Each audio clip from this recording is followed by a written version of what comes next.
Okay, so ons almal hou van die begin en ons hou definitief van die einde, maar niemand hou van daai deel in die middel nie. Daai wag, daai stilte, daai frustrasie. Dis die moeilikste deel. Ons almal wil net vinnig skiep tot die einde toe.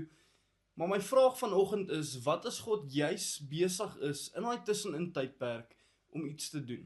Jesaja 40 vers 31 sê, maar die wat op die Here wag, kry nuwe krag. Hulle vlieg hoog soos arende, hulle hardloop en word nie moeg nie, hulle loop en word nie uitgeput nie. Goeiemôre en welkom by Inspireer. Nou die volk van Israel was moeg en hulle was moedeloos, maar God sê vir hulle, as jy op hom wag, sal hy vir jou nuwe krag gee. Nie net om aan te hou nie, maar om actually op te styg soos 'n arend.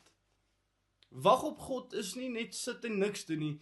Dis nie 'n passiewe ding nie. Dit is vertrou, dit is hoop en dis aanhou glo. Dis aanhou glo dat hy weet wat hy doen. In die wag bou God jou sterker. Hy gee jou uithou vermoë en hy maak jou reg vir wat vorentoe kom. Dink aan 'n arend. Hy flap nie net sy vlerke wild en probeer opvlieg nie. Hy wag vir die regte wind om te kom. En wanneer dit kom, styg hy sonder moeite op. En dis hoe God werk. As jy leer wag, dan gaan sy tydsberekening jou hoër vat as wat jy ooit self kan.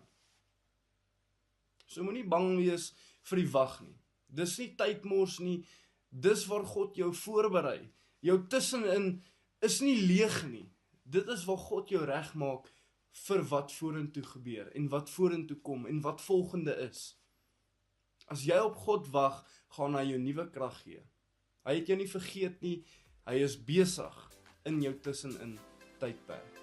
Ek hoop jy het 'n fantastiese dag verder en dan gesels ons later weer. Cheers.